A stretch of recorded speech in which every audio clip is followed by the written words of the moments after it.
welcome to my views and news. Another video for you. Firstly, viewers, Getachew Reda's text messages are being shared. Leaked text messages are being shared by an Ethiopian news outlet. Getachew is in South Africa. Who was he talking to?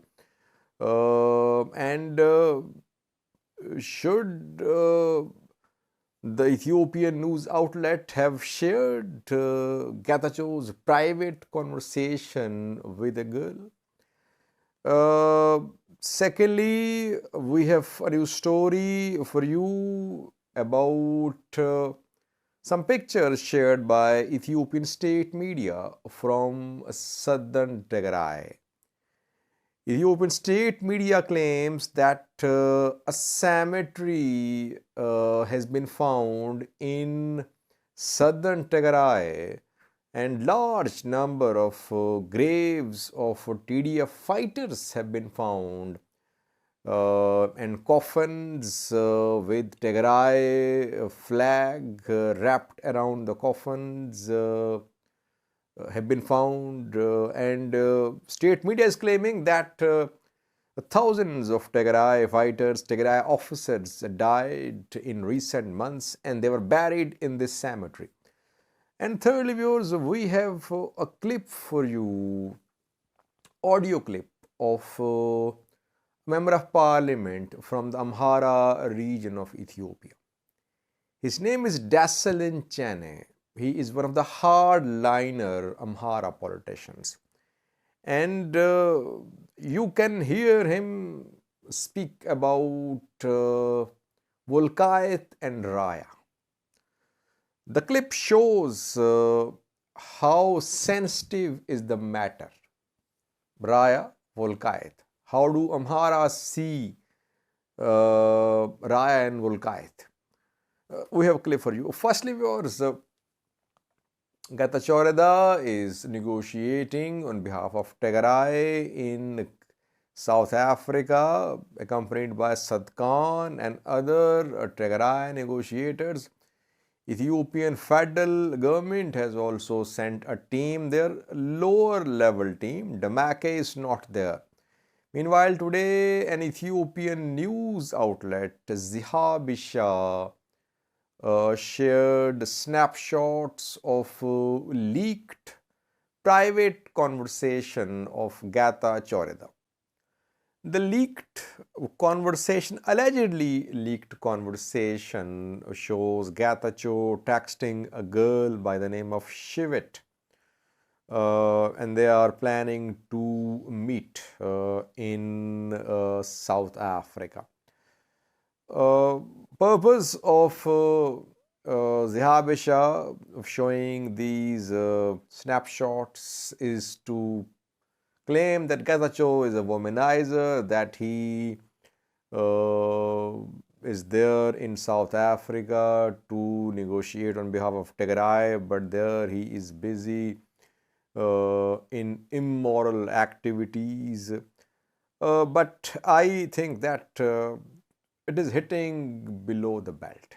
What Zihabisha did is like hitting below the belt. No one's private conversations should be shared. Privacy should be respected. Getachew's privacy should have been respected. We don't know if these text messages are fake or authentic. We don't know. Even if they are authentic, they shouldn't have been shared by the news outlet. I think there must be some rules, some principles when covering news. You should not endanger someone's private life, personal life. He's a married man, he's a wife, has kids too. So I am not saying that these text messages are authentic, but even if they are authentic, they shouldn't have been shared by the Ethiopian news outlet. Yes, you can talk about his political views, his political activities, but his private conversations shouldn't be shared by any news outlet. Secondly, viewers, today Ethiopian state media showed some pictures from a place in southern Tigray, Churcher, to the east of Alamata, to the east of Machu. In Churcher, Ethiopian state media claims that large graves, mass graves, have been uncovered with thousands of dead bodies. The state media claims that these are dead bodies of Tigray fighters who fought in recent months, if not in recent days. And the cemetery has hundreds of mass graves. A cave has been uncovered too with coffins of Tigray senior military commanders, because the coffins were covered with Ethiopian Tigrayan flag, not Ethiopian flag. The coffins were covered with Tigrayan flag, Tigray's flag. So state media is claiming that this cemetery has dead bodies of those Tigray commanders and Tigray fighters who were killed in recent months during the start, or since the start of this conflict in November 2020. And state media is sending a message that Tigrayan fighters are losing their lives for nothing. Tigray regional government is using them. Thousands are dying, but Tigray government is not acknowledging the deaths of their fighters. Lastly, viewers, we have a new story about an Ethiopian member of parliament from the Amhara region of Ethiopia. His name is Desalegn Chane, an Amhara politician, hardliner Amhara politician, staunch supporter of Fano, and he's one of the 4 negotiators nominated by some groups in the Amhara region. They were nominated to participate in South Africa's talks on behalf of the people of Amhara. Though there are already Amhara participants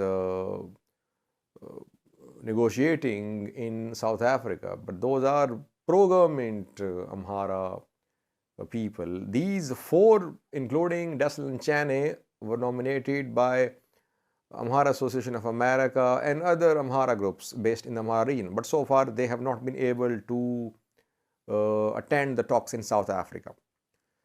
We have a clip of Desalegn Chane in which you can hear him speak about Wolkait and Raya. The clip shows how sensitive is the matter of Raya and Wolkait between Tigray and Amhara. Both regions have very strong, rigid claims to the 2 zones. Tigray says it is part of Tigray, both zones. And Desalegn Chane can be heard saying that people in these 2 regions should be allowed to let their children learn in the Amharic language. Amharic culture should be restored in these 2 regions. It is a matter of the survival of the people of these 2 regions.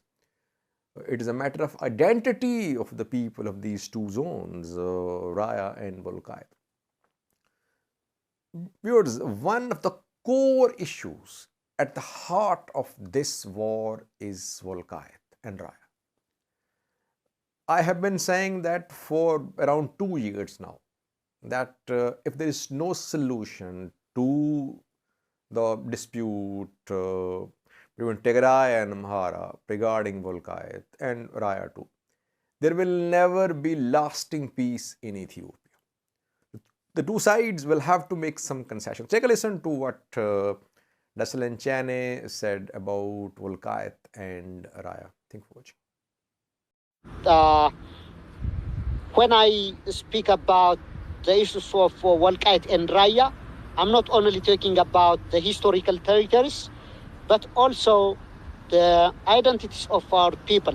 Our brothers and sisters in Wolkait and Raya, their identities were forcefully taken, and a Tigrayan identity was imposed on them.